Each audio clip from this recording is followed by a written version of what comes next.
Uau, estamos aqui para nossas últimas aulas dessa disciplina de Princípios de Saúde e Sustentabilidade. Estamos aqui para a nossa penúltima aula, então vamos tentar aproveitar e recapitular bastante o que nós vamos trabalhar nessas aulas ainda que restam. O que nós temos ainda para falar para vocês? O tema da nossa aula de hoje é o que podemos fazer pelo planeta. Nós trabalhamos em 2 aulas atrás sobre a saúde dos oceanos, trabalhamos na aula passada sobre a saúde das florestas e hoje nós vamos trabalhar um pouquinho das nossas escolhas individuais e que eventualmente possam trazer saúde ao planeta e, consequentemente, saúde a nós mesmos. Durante todo o percurso dessa disciplina, nós viemos trazendo para vocês várias informações sobre alimentação saudável, quais são os alimentos mais adequados para a nossa saúde.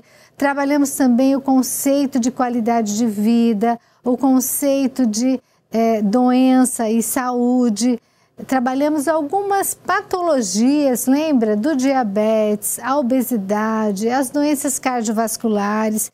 E agora nós vamos trabalhar um pouquinho nessas últimas 2 aulas sobre quais são as atitudes que nós podemos tomar, não só para trazer saúde para nós, mas para a comunidade em geral, para o ambiente em que nós vivemos. Então aqui vocês estão vendo aqui uma colheita de beterrabas, né? Então, por que essa questão dessa imagem?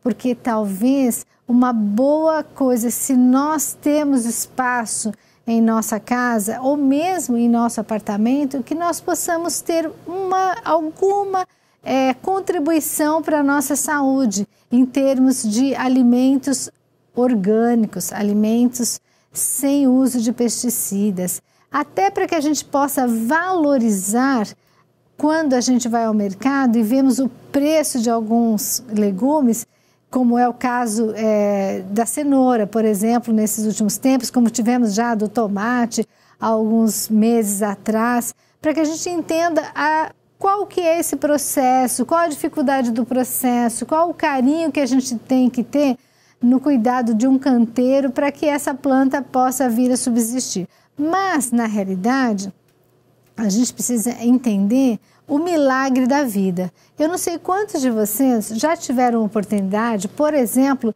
de fazer crescer em sua casa uma pequena planta. Eu tenho sementes na minha casa, essa semana eu devo semear alguma coisa. Eu não tenho um pedaço de terra muito grande lá no meu quintal, mas eu gosto sempre de ter uma plantinha. Tem uma semente, por exemplo, de cenoura e a semente da couve, por exemplo, que é uma semente bem pequenininha. Imagina o milagre da vida, quando você põe uma semente tão pequena e ela vai brotando e ela vira um pé de couve enorme que você come durante muitos meses daquela semente. Então, na realidade, nós podemos contribuir não só para a nossa saúde, mas entender que esse ciclo de plantação é que vai produzir alimentos suficientes para que as pessoas tenham subsistência nesse planeta, mas podemos contribuir para a nossa saúde individual. Se você está em apartamento, você pode ter uma floreira que você plante um tempero, por exemplo, algumas ervas para chás e mesmo algumas verduras, né, para que você possa também ter um alimento orgânico, sem nenhum tipo de agrotóxico na sua alimentação. Mas tudo bem. Vamos então ver aqui de outras formas, não só da questão da alimentação, da plantação, como nós podemos contribuir com a saúde do planeta, de acordo com algumas orientações que estão no e-book que vocês estão estudando, tá? No volume 2 do e-book dessa disciplina que vocês estão estudando, estão lendo, assim espero, né? Que vocês estejam realmente lendo esse livro, que vai contribuir também para que vocês possam não só ter o conhecimento, mas para que vocês possam se dar bem na avaliação, não é? O que essa autora, que é a professora Joseni Braga, traz de contribuição para nós, de atitudes que nós podemos tomar para contribuir com o consumo, para não sermos consumidores desajustados? O que nós podemos fazer, então, nessa parte que nós vamos trabalhar de seres humanos em relação à saúde do planeta? Falamos dos oceanos, falamos das florestas, agora nós vamos falar em tudo que está envolvido na produção e no consumo que nós fazemos diariamente em nossas vidas. Então, o que nós podemos fazer para essa contribuição, o nosso papel aqui nesse planeta? Em um segundo, o que é fácil fazer de contribuição? Você pode apagar a luz quando você passa por um ambiente que tem uma luz acesa e que não está sendo utilizada, né? Trocando também as lâmpadas, né, por lâmpadas mais econômicas. Algumas lâmpadas, elas não somente são mais econômicas, como elas têm uma durabilidade maior. Então, isso gera menos lixo, né, menos coisas para reciclar. Tirar aparelhos da tomada quando eles não estão sendo usados. Demora quanto isso? 1 segundo, né? É o que a autora nos traz. Desligar o computador quando for dormir. Papel reciclado, usar papel reciclado para impressão. Teve uma época que tinha muito isso, né? O papel, ele não era branquinho, né? Um papel mais pardo que é proveniente de reciclagem. Imprimir dos 2 lados de uma folha para economizar o papel, porque cada papel que é consumido depois vai gerar florestas que estão sendo derrubadas para a produção de papel. Nós temos empresas de papel que fazem reflorestamento, né? A Suzano, a Melhoramentos. Então, eles fazem realmente plantio de florestas para depois serem usados nas suas fábricas de papel. Mas, se nós pudermos economizar papel, principalmente num mundo tão digitalizado como a gente vive, nós podemos, muitas coisas não precisam mais ser impressas, né? Hoje elas são transmitidas via digital e nós podemos então fazer essa contribuição, essa parte de usar menos árvores nesse sentido. Uso de pilhas, as pilhas recarregáveis em vez das outras descartáveis. E o descarte também responsável para que isso não vá para o lixo comum, né? Que isso vai poluir muitas coisas ou dificultar a questão da reciclagem. Tente não usar pesticidas e diminuir a quantidade de produtos químicos na sua casa. E nós temos hoje produtos de limpeza para limpar tudo que a gente imagina, né?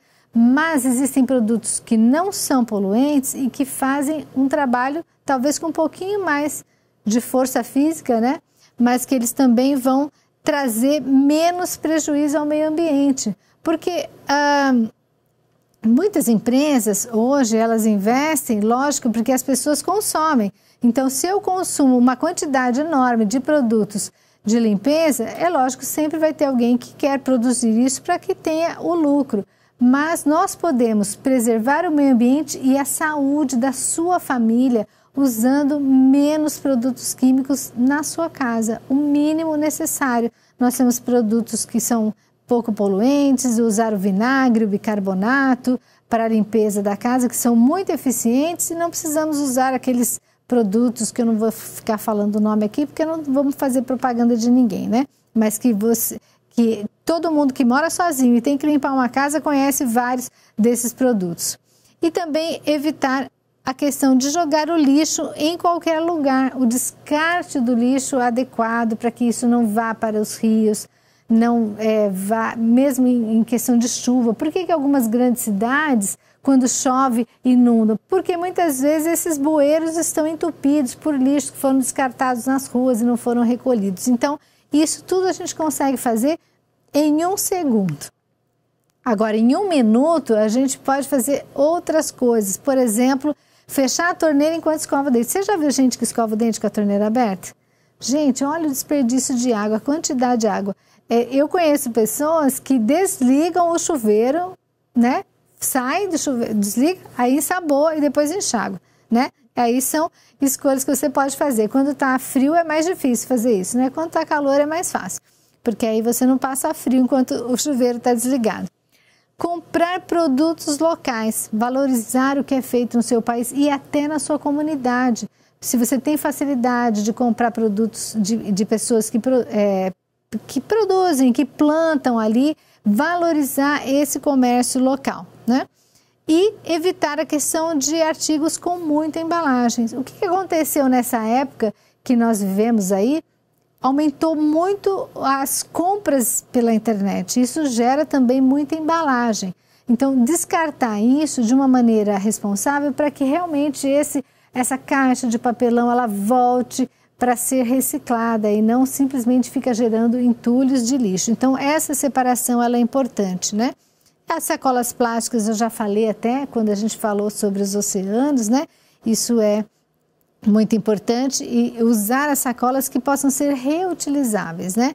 E plantar uma árvore, diz que todo mundo tem que escrever um livro, plantar uma árvore para poder fazer o seu ciclo, né? A sua representação aqui nesse mundo. Mas o que podemos fazer em 1 hora, né? Se for possível, nós já sabemos que é muito mais ecológico que se a gente usar o transporte público, que já vai estar, vamos dizer, emitindo aquele gás carbônico, aquele poluente, mas tudo bem, com 10 pessoas dentro ou 20 pessoas dentro é a mesma quantidade do que se cada uma dessas pessoas fosse ao seu trabalho com o seu próprio carro, né? Eu conheço, na cidade de São Paulo, agora está muito em moda, se você trabalha próximo mora perto, né, do seu trabalho, que você vá de bicicleta. Então, algumas cidades têm investido bastante em ciclovias, justamente para que sejamos menos poluentes. Existem países, outros lugares que você pode visitar e que você vai visualizar onde há muito ciclista na rua, né, muito presente. E que a gente possa investir no ciclismo não somente como um lazer ou como uma atividade física, mas também como um meio de transporte, se é possível na sua cidade você fazer. Porque você não somente vai ganhar saúde física, como também vai deixar de poluir indo até algum lugar com seu carro. Também a questão das caronas, não é? Importante, se você conhece colegas, que você possa dar carona, para que a gente não utilize sempre o carro de maneira solitária, né? Existem algumas cidades que eu já visitei que tem uma faixa, que é uma faixa de velocidade que é preservada, não só para taxista, né, para o ônibus, mas para pessoas que estão com mais de 2 pessoas dentro do carro. Então, valorizando. Se você está com o seu carro cheio, né, e não está sozinho, você pode usar aquela via mais rápida. Então, são formas em que os governos estão encontrando e que a gente também pode encontrar para que a gente seja uma pessoa mais ecológica, né, menos poluidora.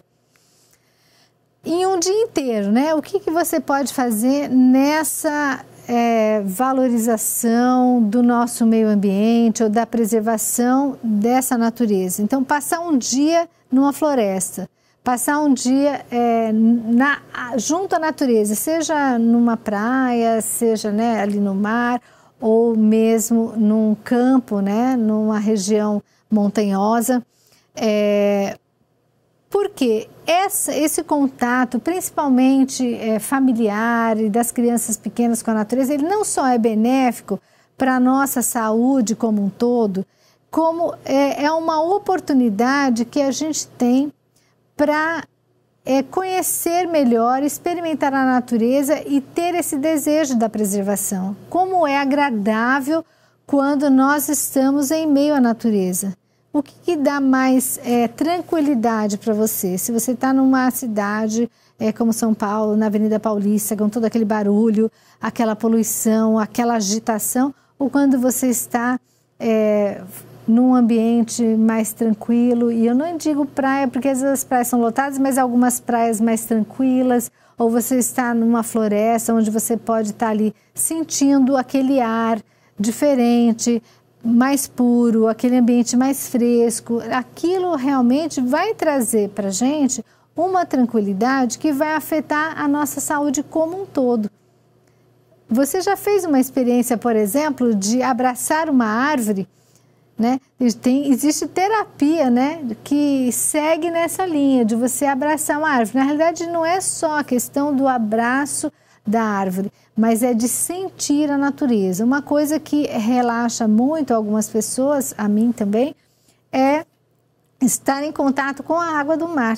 A água salgada, ela tem um efeito sobre nós bastante terapêutico. Inclusive, existem algumas indicações que as pessoas deveriam fazer, se não podem estar naquele ambiente com mais frequência, que elas possam fazer um escaldapé com água salgada, e colocar sal mesmo, artificialmente naquela água para fazer um escaldapé, porque ela tem um efeito relaxante no nosso organismo. Então, estar em contato com a natureza, ele vai promover essa conexão, né, de nós como seres humanos com a natureza, essa parceria, né, onde eu vou estar cuidando mais do que está acontecendo com essa natureza e também usufruindo dessa energia, dessa benevolência, dessa generosidade que a natureza tem para conosco, né, de nos trazer alimento, de nos trazer o ar puro, de nos trazer essa tranquilidade que vai promover uma saúde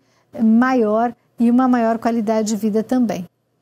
E a conscientização de um grupo. Muitas vezes você como professor pode levar seus alunos, dependendo da área que você atua, a sua família, e ensinar para eles a importância da preservação. Diz que o documentário que nós assistimos na aula dos oceanos, né, com a Sylvia Earle, ela comenta, não sei se vocês vão se lembrar, ela comenta, por exemplo, que os nossos filhos, os nossos netos, os bisnetos, vão nos dizer um dia por que vocês não fizeram alguma coisa pelo planeta quando ainda havia tempo. E ela nos alerta que o tempo é agora. Se nós quisermos fazer uma intervenção no planeta para que os nossos netos, os nossos bisnetos tenham vida, tenham um futuro nesse planeta, esse tempo é agora. Ainda há tempo, embora já tenhamos destruído muito da nossa natureza, seja a questão das florestas ou dos oceanos, ainda há tempo de fazer uma intervenção. Mas se deixarmos como estão as coisas, pode ser que realmente não haja mais tempo. Em um ano, o que é possível fazer em um ano para contribuir com a saúde do planeta? Desafios, né? Um desafio seria tentar viver um ano sem utilização de embalagens plásticas. Você acha que é possível? Nós poderíamos tentar, aos poucos, ir mudando. Como a gente muda também a nossa dieta, né? E depois que você viveu um ano sem açúcar, por exemplo, você depois vai ter muito mais facilidade. Então, se você tentar viver um ano sem utilizar plástico na sua vida, você vai ter mudança de atitude, né? E vai ter assunto para dizer para as pessoas, não, eu não vou usar, eu vou levar a minha sacola, eu vou levar... Existem, inclusive, sacolas que não são de plástico e são sustentáveis, né? E não são de material plástico e são muito duráveis. A questão do plantio também, né? De estar plantando alguma coisa, de estar contribuindo dessa forma, reduzir a pegada de carbono, como a gente já deu a dica na aula passada, né? Que existem empresas que nos ajudam a fazer isso, né? Criar um negócio sustentável. Tem pessoas que têm investido nessa área e têm ganhado bastante dinheiro, inclusive. Existe uma dupla de moças, elas têm menos de 30 anos e elas investiram em alimentação vegana nos Estados Unidos, especificamente em Nova York, e elas começaram então a produzir alimentos para serem vendidos como marmitas, assim, de alimentação totalmente vegana. E o negócio cresceu tanto que hoje elas estão milionárias com um negócio que é sustentável e é benéfico para a saúde das pessoas. Então, existem nichos do mercado que nós podemos contribuir ou minimamente contribuirmos com a saúde da nossa família, né? E uma delas é cultivar os seus próprios vegetais, e algumas coisas realmente são possíveis de cultivar em pequenos espaços, na sua casa. Às vezes tem um terreno vizinho. Eu conheço vários bairros onde as pessoas têm terrenos vazios e elas se unem para ver de quem é aquele terreno. Será que a gente não pode, enquanto não vai se construir nada aqui, utilizar esse terreno para fazer uma pequena horta para as pessoas dessa rua? Então, existem iniciativas que podem ser feitas. Nós precisamos estar nos preocupando com a saúde do planeta, com a saúde do seu bairro, da sua comunidade. Isso é muito importante. Bom, em uma década, né? O que é possível fazer em uma década? Então, na realidade, em uma década, nós podemos fazer muitas coisas. Mudança no nosso estilo de vida, você pode mudar, fazer escolhas em relação ao seu ambiente, aonde você quer morar, ou o que você vai compensar quando você não consegue morar num lugar mais tranquilo ou com mais qualidade de vida, como que você pode compensar isso. Mudança no estilo de vida é uma decisão bastante complexa e não é fácil de ser executada. Às vezes é muito fácil a gente mudar o estilo de vida quando aparece algum problema na nossa vida, uma doença. Eu já vi muitas pessoas mudando radicalmente a alimentação ou partindo para uma atividade física depois do aparecimento de um problema. Mas nós podemos fazer essa mudança antes que isso aconteça, até para que isso não aconteça.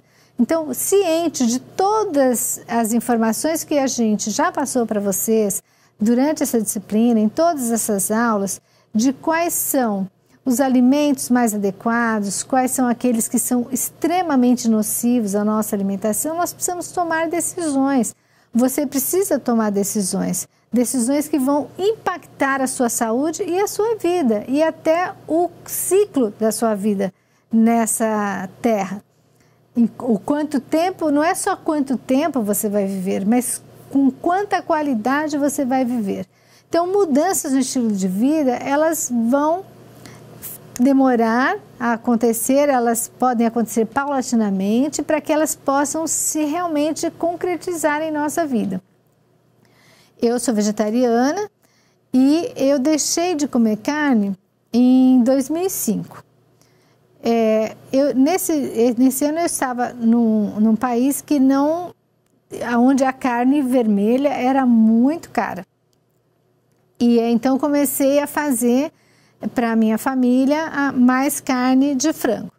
E nesse ínterim que eu passei dessa mudança, houve a gripe aviária naquele país e aí deixei de consumir o frango também. Então eu falei, bom, então vamos consumir nada, vamos consumir outras coisas que são menos passíveis de contaminação, né? Que são os legumes, porque nós sabemos que a carne, tanto bovina como a carne do peixe, a carne do frango, elas estão bastante sujeitas à contaminação e até ao acréscimo de elementos químicos nela para preservação, e mesmo no cultivo e na criação desses animais existe a presença de antibióticos para que eles não fiquem doentes, e tudo isso muitas vezes fica presente na carne, e a gente ingerindo essa carne a gente acaba também se contaminando. Então, mudanças no estilo de vida podem sim trazer benefícios não somente à nossa vida e à nossa saúde física, como ao planeta como um todo, porque essas mudanças, elas a longo prazo, elas são necessárias para a preservação, por exemplo, das florestas, para que se houver menos pessoas consumindo carne, nós teremos menos áreas desmatadas para a criação do gado.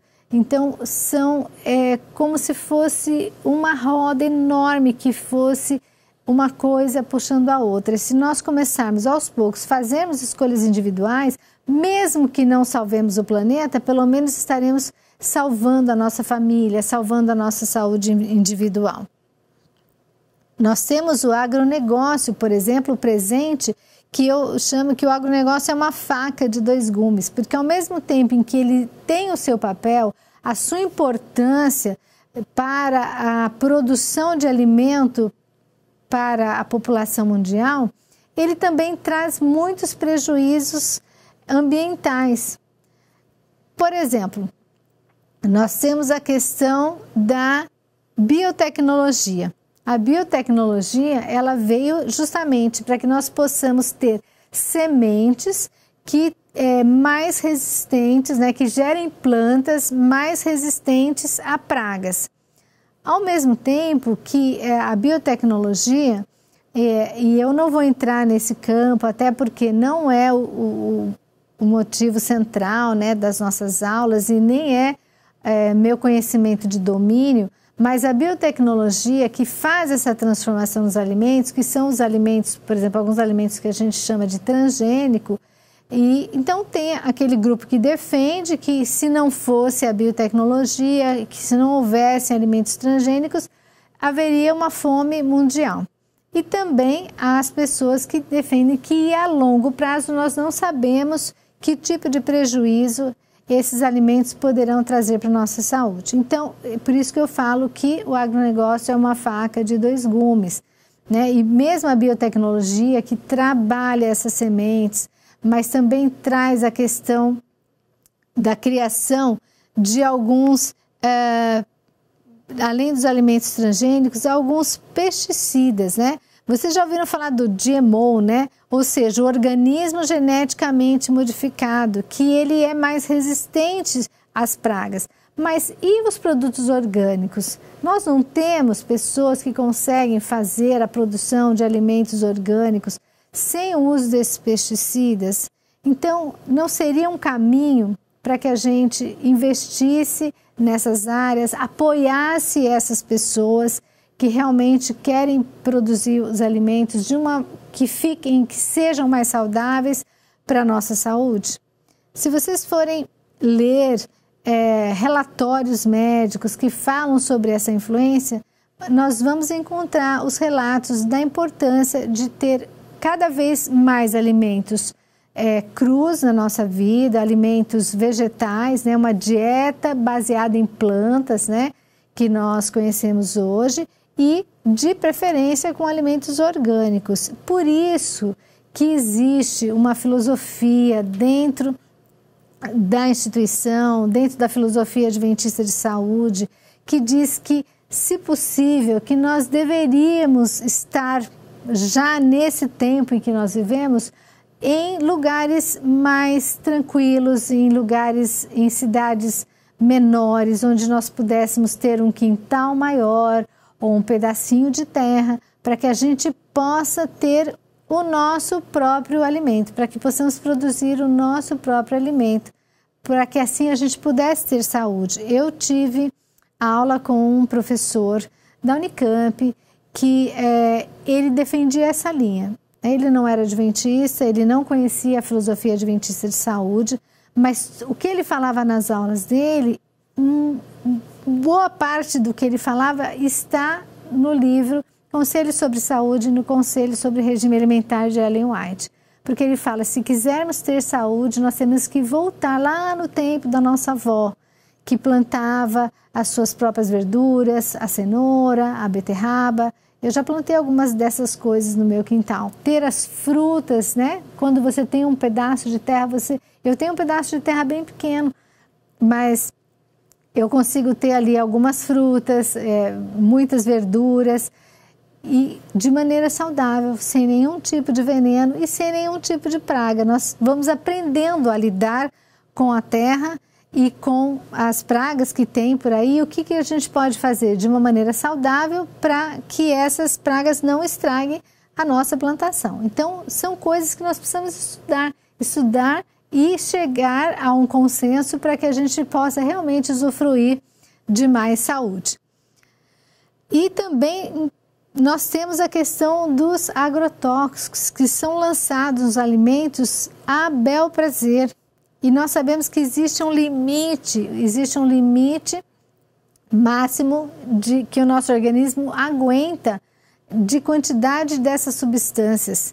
E isso está sendo respeitado? Nós não temos esse controle. Se a gente for realmente a fundo e tivéssemos a possibilidade de fazer medições dos alimentos, nós descobriríamos que muito do que nos é vendido ainda está muito cheio de agrotóxicos, de veneno, e nós precisaríamos conhecer técnicas para poder tirar esses venenos desses alimentos. E muitas vezes isso vai intoxicando o nosso organismo, e aí é por isso também que há tanta doença que nos primórdios lá dos nossos avós, nossos bisavós, não havia. Doenças que não haviam antes. Então, a preservação do planeta, que planeta nós vamos entregar para os nossos filhos, para os nossos netos, depende também de como que nós vamos atuar no nosso dia a dia. É lógico que nem tudo depende de nós, porque há coisas que são decisões de grandes governos, que não está ao nosso alcance, mas nós podemos fazer pequenas ações dentro desse mundo pequeno que envolve a nossa casa, a nossa vizinhança, o nosso meio ambiente. E uma das coisas importantes que nós podemos fazer realmente é a questão do consumo consciente. Lembra que eu falei para vocês na aula passada dos países mais poluidores? Então, nós podemos ser menos poluidores, né?